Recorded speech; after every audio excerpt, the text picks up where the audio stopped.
sa mabungahon nga pagtapos sa 9th Cuyamis Festival, hilabihan ang kalipay ni Governor Bambi Imano nga nagmalampuson kini uban sa tabang sa tanang mga munisipyo ug syudad sa lalawigan. Gumikan niini gigantihan ni Governor Bambi Imano ang mga top-performing LGUs nga gilangkuban sa lungsod sa Initaw nga mo'y giila isip overall champion, naawan isip overall first runner-up ug kasaan isip overall second runner-up. Adlong Lunes, Enero 24, 2022, formal na nga gitunol ang usa ka unit sa tourism pass nga gitagana alang sa Initaw ug duha ka unit sa tourism funds alang sa naawan ug kasaan nga gipahigayon sa hawanan sa Kapitolyo Provincial dungan sa ika-93 nga sinamanang pagpakayab sa nasudnong bandila. Ang naiskutang mga sakyanan nagsilbi nga premyo gikan sa bago lang natapos nga kapistahan sa probinsya nga dako og ikatabang alang sa mga importante kalihukan sa ilang tagsa-tagsa ka mga lungsod. Isip kampiyon nga munisipyo, malipayon sa Initaw Mayor Enrique Acain V tungod sa suporta nga gibubuo sa mga Initawnon alang sa Cuyamis Festival, pinaagi sa pagsalmot o pagpartisipar sa mga nagkadaiyang indikay sama sa Cuyamis Festival Dance, Booth Competition, Esports Tournament, Miss Cuyamis 2022 Pageant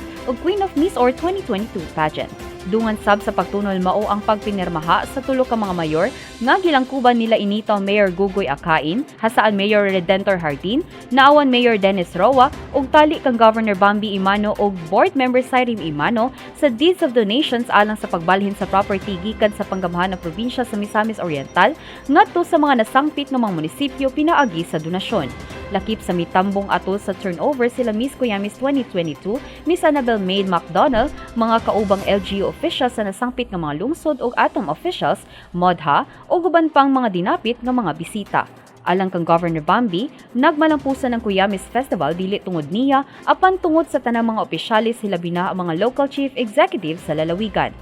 Cuyamis was not successful because of Bambi Imano. Cuyamis was successful because of all of us who help each other, including local chief executives. Bisan pa man mao kini ang katapusang Cuyamis Festival sa termino ni Governor Bambi Imano, apan malaumon gihapon ang mahan sa lalawigan nga magpadayon kini tungod kay kini lig-on na pinasikat sa napirmahang ordinansa isip opisyal nga festival sa lalawigan sa Misamis Oriental. Kauban si Andy Pacamalan sa kamera, ako si Lambo Jane Salimbaw, alang sa limpyog matarong nga panggobyerno, padayon Pilipino.